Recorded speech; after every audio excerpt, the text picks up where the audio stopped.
नमस्कार, मैं रवि राजपूत और आप देख रहे हैं चौचक टीवी। चौचक टीवी आज पहुंच चुका है दिल्ली के गाजीपुर बॉर्डर। गाजीपुर बॉर्डर पे आपको पता ही है कि किसान आंदोलन आज कई महीनों से लगातार जारी है। आखिर किसानों का खान पीन कैसे होता है, किसान कैसे सुबह की चाय, दोपहर की चाय या शाम का खाना कैसे खाते हैं, और इस कैसे यहाँ का क्या माहौल होता है, कैसे खाना बनता है, कितने लोग होते हैं और कौन कौन लोग कहाँ कहाँ से खाने आते हैं। पहले तो हम ताऊ से जानेंगे कि यहाँ खाने की व्यवस्था। ताऊ नमस्कार, कैसे हैं? ठीक है।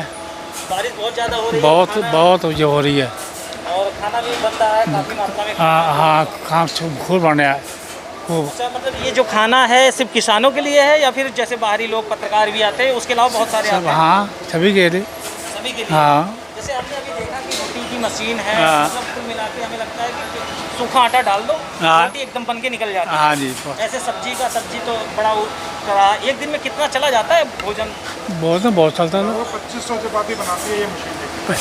जैसे 1 घंटे में 2500 चपाती बनाती है ये, और जितने घंटे चलाना हो उतने घंटे इसको चला के उतने चपाती बना। जब सर्दियों में जब संगत ज़्यादा थी, किसान ज़्यादा थे, उस समय ये लगभग 14-15 घंटे मशीन चलती थी और लगातार इससे चपातियाँ उस समय बनती थी, क्योंकि बहुत ज़्यादा लोग आए थे। और इसी तरीके से अभी तो एक मशीन है, उस समय 2 मशीनें थीं, तो दोनों मशीनें लगातार चलती थी।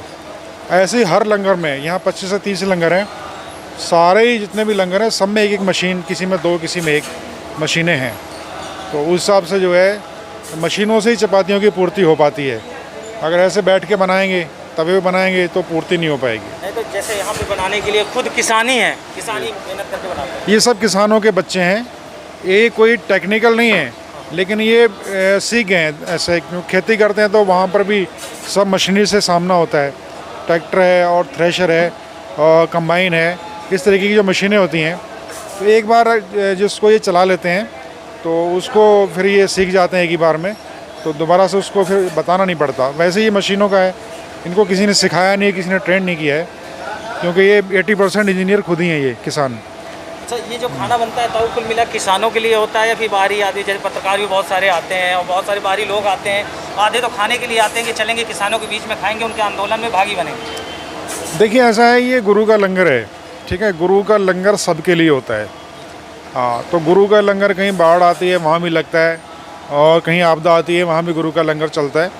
तो यहाँ पर किसानों के लिए तो है ही, किसानों ने अपने इंतजाम खुद किए हैं, और साथ में कार सेवा की संस्थाएं हैं।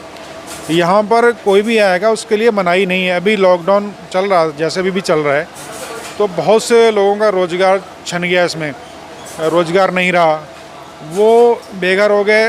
वो लोग जो हैं अभी भी यहाँ पर हज़ारों की संख्या में आते हैं और यहाँ पर भोजन करते हैं, बिना जाति पूछे, बिना धर्म पूछे, बिना भेदभाव के उनको लंगर यहाँ छकाया जाता है और सबको एक समान दिया जाता है। जो चीज़ बनती है वो सबको समान दी जाती है, किसी को जाति देखकर, गरीब अमीर देख के यहाँ भोजन नहीं बनता।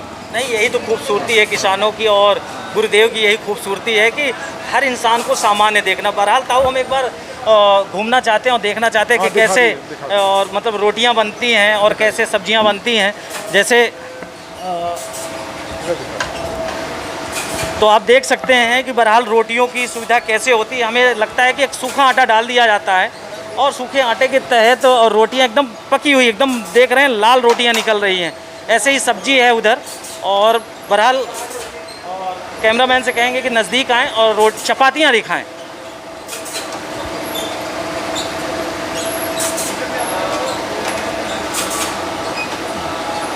तो जैसे आपने देखा कि कितनी खूबसूरत तरीके से चपातियाँ निकल रही हैं, और ये एक नहीं सभी के लिए होती हैं, और लगातार गुरु का नाम यहाँ लिया जाता है। भरपूर मात्रा में कोई भी आए, कितने भी लोग आए, कुछ भी कम होने वाला नहीं है। यही खूबसूरती किसानों के आंदोलन का है। साथ में मिलकर इस आंदोलन को आगे भी बढ़ा रहे हैं, और गुरु नानक देव और ईश्वर की यही कृपा है कि शायद सबका पेट भी अच्छी तरीके से भर जाता है। बहरहाल चौचक टीवी किसानों का दुख, किसानों की खान पान, किसानों की दिनचर्या और रहने की सारी सुविधा आपको बताता रहेगा। नमस्कार।